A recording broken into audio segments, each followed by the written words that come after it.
Hello दोस्तों, मैं हूं अजीत और आप मुझे देख पा रहे होंगे होम साइंस विद अजीत के यूट्यूब चैनल पर। इसके पहले आपका कॉटन पार्ट 1 आप लोग देखे होंगे या चैनल पे पड़ चुका है, आप लोग उसे देखिएगा। अब पुनः यह आपके कॉटन का पार्ट 2 है।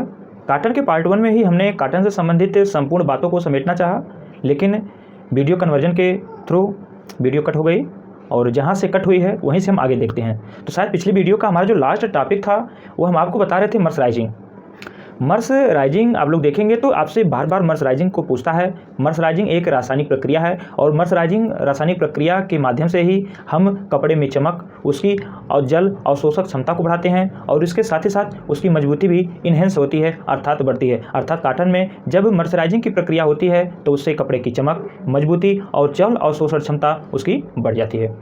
ठीक, इसके हम आगे देखते हैं और यह आपका बहुत ही इंपॉर्टेंट है और यह बार बार परीक्षा का भाग बनता है, इसलिए आपको यह ध्यान में रखना होगा। यहीं पे जान लीजिए, जब मर्सराइजिंग की हमने बात किया तो हमने आपको एक चीज़ बताया कि मर्सराइजिंग की प्रक्रिया के दौरान इसकी मजबूती भी इन्हेंस होती है। और यहीं पे जान लीजिए, जो कॉटन हुआ करता है वह गीली अवस्था में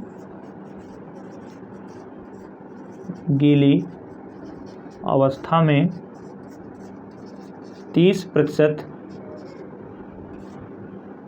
अधिक मजबूत हो जाता है। यानी कि कॉटन का कपड़ा है, यदि उसके हम टेंसाइल स्ट्रेंथ यानी कि तनाव सामर्थ्य को देखें तो जितनी है, यदि हम कपड़े को भिगो दें और वहाँ पे टेंसाइल देखें तो जितनी उसकी पहले थी उससे 30% अधिक मिलेगी। यानी कि यदि वह 100 पाउंड का बल सहन करके फट रहा था तो यदि हम उसको गीली अवस्था में कर दें तो वह 130 पाउंड का बल सहन कर लेगा। तो परसेंटेज का मतलब ये हो गया, यानी कि 30% बढ़ जाती है। यहीं पर अगर हम कपास के रेशे के व्यास की बात कर लें तो इसका जो व्यास होता है 12 से 20 माइक्रोन होता है। इसके हम घनत्व की बात कर लें, ये सारे के सारे क्वेश्चन आपके डायरेक्ट ही पूछे जाते हैं, आप लोग इसे ध्यान दीजिएगा। घनत्व की बात करें तो 1.52 ग्राम प्रति सेंटीमीटर क्यूब होता है। अगर हम इसके रेशे की लंबाई की बात कर लें तो आपका 1.5 इंच से 2.5 इंच लंबा होता है। इसकी 1.5 इंच से 2.5 इंच लंबा होता है और इसके छोटे तंतु को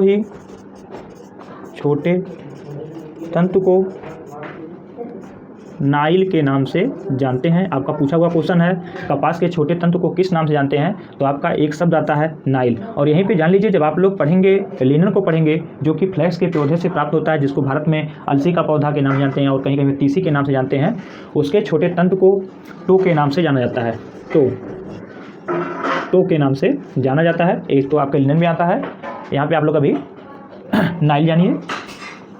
तो यहाँ पे आपके घनत्व की बात हो गई, व्यास की बात हो गई, लंबाई की बात हो गई, छोटे तंतु की बात हो गई। और इसकी जो प्राकृतिक ऐंठन होती है, अगर हम ऐंठन की बात कर लें, ऐंठन जो उसमें होती है 150 से 300 ऐंठन प्रति इंच पाई जाती है। यहीं से हमारे दिमाग में एक बात आ गई ऐंठन को लेकर के, आपसे बार बार क्वेश्चन पूछता है ऐंठन को लेकर के और देखिए बहुत कन्फ्यूजन होता है। और इसमें आपके 2 क्वेश्चन, निम्न कोटि की ऐंठन, मध्यम कोटि की ऐंठन और आपके उच्च कोटि की ऐंठन को लेकर बात करता है। तो ऐंठन की बात करें कि हमेशा जो ऐंठन का मेजरमेंट हुआ करता है वह प्रति इंच होता है। ऐंठन का जो मापन होता है प्रति इंच होता है। प्रति इंच में कितनी ऐंठन पड़ी है उसी को नापते हम लोग हैं, गिनते हैं। तो इसका जो मेजरमेंट हुआ करता है आपके ऐंठन का, वह आपका होता है 0 से 12 और इसी 0 से 12 को ही हम 3 भाग में बांटते हैं। देखिए, निम्न कोटि का निम्न और एक आपका हो जाएगा मध्यम और एक आपका हो जाएगा उच्च। निम्न की बात करेंगे जब हमारी ऐंठन जो है 0 से 3 ऐंठन प्रति इंच होगी। मध्यम की बात करेंगे जब हमारी ऐंठन 3 से 7 ऐंठन प्रति इंच होगी, इसी को मध्यम के अंतर्गत रखा जाता है। और उच्च की जब बात करते हैं तो उच्च हमारा जो होता है वह 7 से 12 ऐंठन प्रति इंच होता है। और यहीं पर जब ऐंठन की बात आती है तो हमारे दिमाग में एक क्वेश्चन याद आ रहा है कि आपका जो कापोक होता है, जिसको भारत में ही सेमल के नाम से जाना जाता है, लेकिन आप सेमल के चक्कर में पड़िएगा, आप हमेशा उसे कापोक ही जानिए। कापोक की बात होती है तो आप लोग देखते हैं कि कापोक का वस्त्र निर्माण नहीं हो पाता है। वस्त्र निर्माण ना हो पाने का सिर्फ और सिर्फ एक ही कारण निकलता है कि उसमें प्राकृतिक ऐंठन नहीं पाई जाती है। तो आप लोग इसे समझ सकते हैं कि ऐंठन कितनी महत्वपूर्ण है वस्त्र टेक्सटाइल इंडस्ट्री में, वस्त्र निर्माण में। तो ये हो गई ऐंठन की बात। और जो होता है आपका जो कपास हुआ करता है और जो कपास हुआ करता है यह आपके स्वास्थ्य के लिए काफ़ी हितकारी होता है। हितकारी के साथ साथ यह आपका बायोडिग्रेडेबल हुआ करता है। चलिए तो यहाँ पे इतनी बात हो गई, तो हमारे आपके भौतिक विशेषता के अंतर्गत आ जाएगा। अब पुनः हम लोग देखते हैं कि इसकी जो रासायनिक विशेषता क्या क्या है। कपास की रासायनिक विशेषता,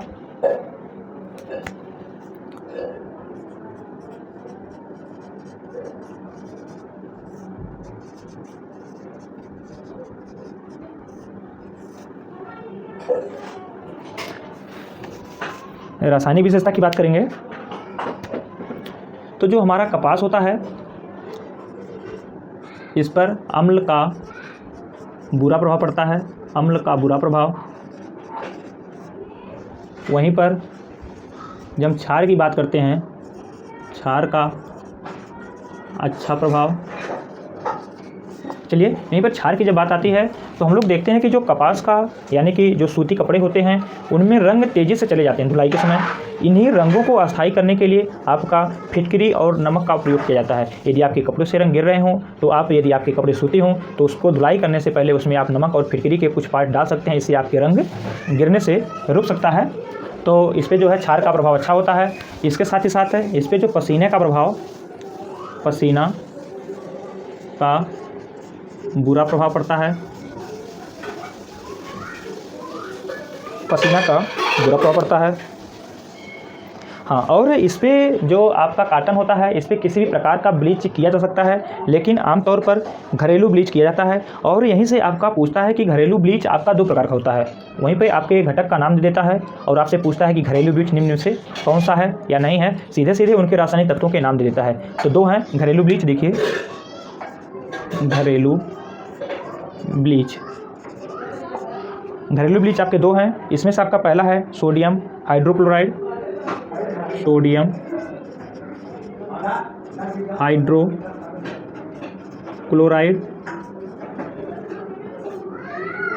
और आपका दूसरा है हाइड्रोजन परऑक्साइड, हाइड्रोजन परऑक्साइड। पहला था सोडियम हाइड्रोक्लोराइड और आपका दूसरा है सोडियम हाइड्रोजन परऑक्साइड। इतनी बात हो गई।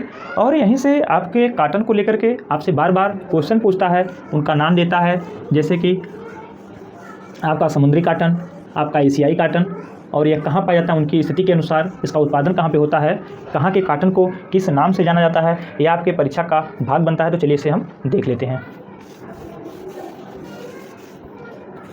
सबसे पहले हम लोग देखेंगे, अगर हम समुद्री कपास की बात करें,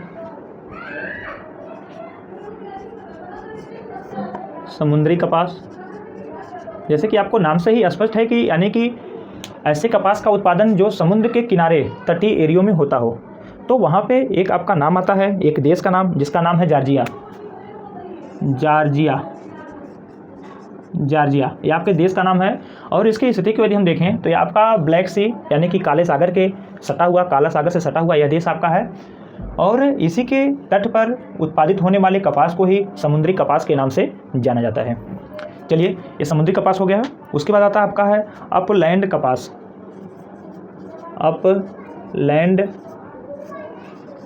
कपास, अपलैंड कपास की बात करें तो अपलैंड कपास आपके मैक्सिको और यूएसए, मैक्सिको और यूएसए में उत्पादित होने वाले कपास को अपलैंड कपास के नाम से जाना जाता है। मैक्सिको और यूएसए।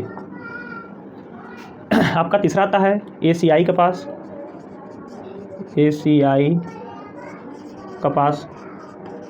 एशियाई कपास की बात करें तो एशियाई से आपको पता है कि एशिया महाद्वीप, यानी कि एशिया महाद्वीप में कौन कौन से देश आते हैं, उसमें उत्पादित होने वाले कपास कहीं न कहीं आपके एशियाई कपास के नाम से जाने जाएंगे। तो इसमें आपका विशेष करके जो नाम आता है आपका चाइना, भारत, अफगानिस्तान, बांग्लादेश, इन्हीं सारे देशों में उत्पादित होने वाले कपास को एशियाई कपास के नाम से जाना जाता है।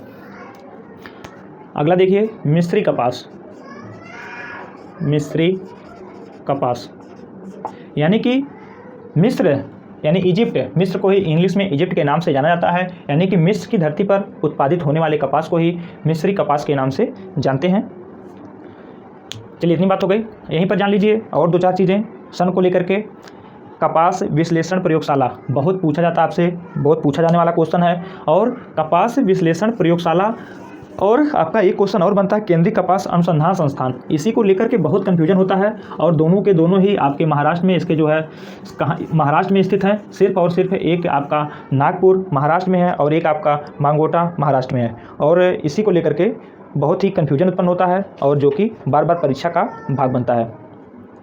केंद्रीय कपास केंद्रीय विश्लेषण प्रयोगशाला देखिए, केंद्रीय विश्लेषण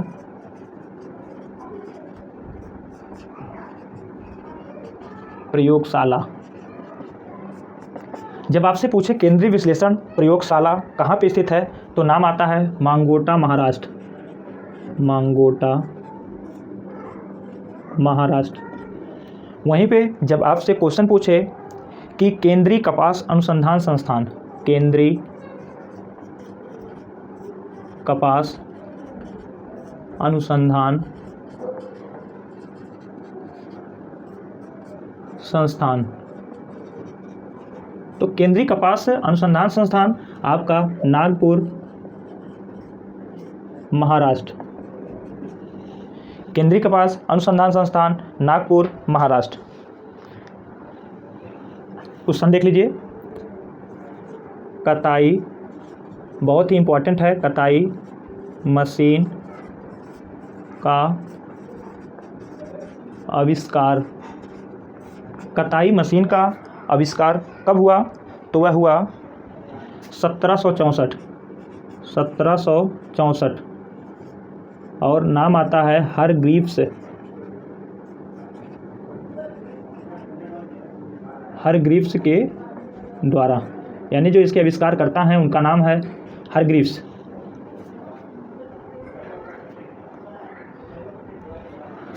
अगला देखिए, कताई मशीन के फ्रेम का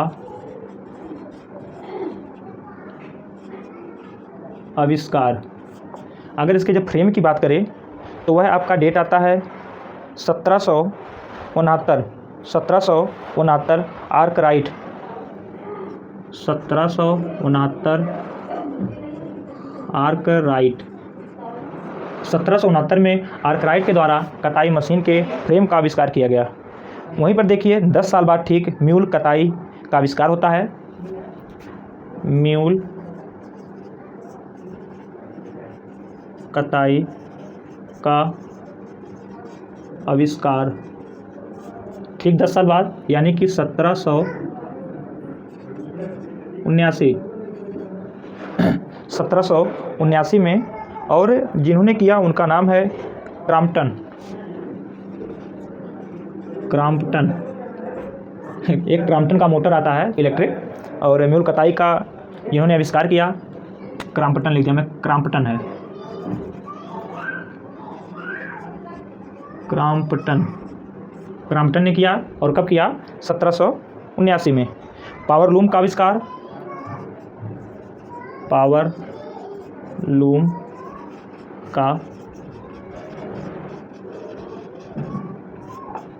लूम का आविष्कार 1785 में, 1785 में कार्टराइट के द्वारा किया गया। कब किया गया? 1785। चलिए, इतनी बात तो हमारी हो गई इससे संबंधित। और हमें ध्यान आ रहा है कि हमारा एक चीज़ और छूट रहा है। इसके जो सेक्शन को लेकर के क्वेश्चन बनता है कि अनुप्रस्थ सेक्शन, अनुदैर्घ्य सेक्शन, यानी कि लॉन्गिट्यूडनल सेक्शन और हॉरिजॉन्टल सेक्शन। तो इसको हम लोग यहीं पे देख लेते हैं और हमें लगता है यही हमारा छूट रहा है। तो देखते हैं इसको क्या है।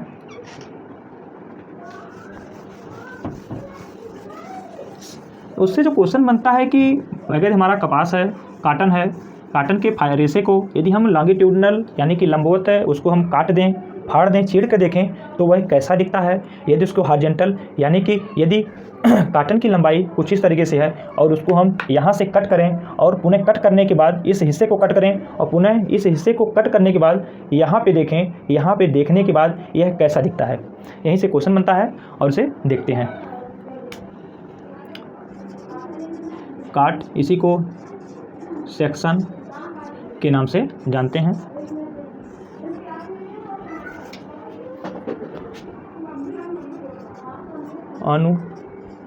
अनुदैर्घ्य, और ये आपका हो जाएगा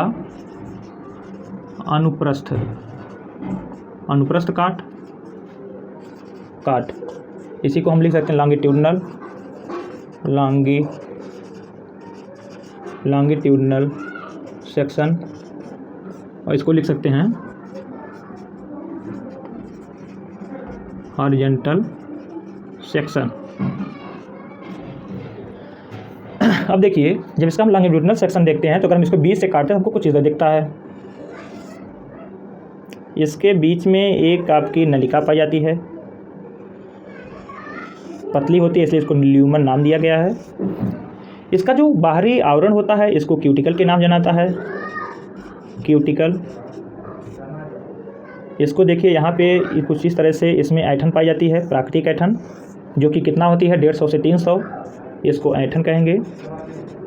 और ये आपका जो बीच का होता है इसको बोलते हैं ल्यूमेन। यहाँ की बात करें, जब हम इसके हॉरिजॉन्टल सेक्शन की बात करें तो इसका कुछ हॉरिजॉन्टल सेक्शन इस तरह से बनता है, like as kidney, like as ear, और इसके बीच में हमारा आपका ल्यूमेन पाया जाता है। इसके बाहरी आवरण को क्यूटिकल, यहाँ पे लिखेंगे तो आप लोग कंफ्यूज हो सकते हैं, तो इसको मैं यहाँ पे लिख देता हूँ।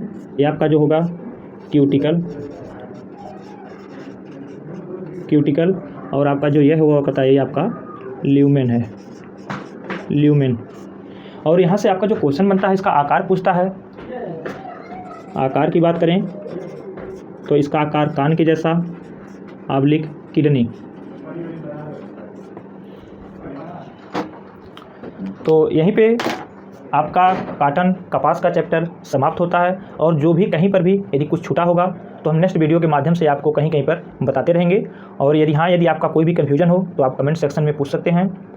और होम साइंस से संबंधित टीजीटी लेवल, पीजीटी, यहाँ से जो भी कुछ आप पढ़ना चाहते हैं, यदि आपको नहीं समझ में आता है तो इसमें आप कमेंट कर सकते हैं। हमारा प्रयास रहेगा कि हम उस पर वीडियो लेके आपके सामने आएँ।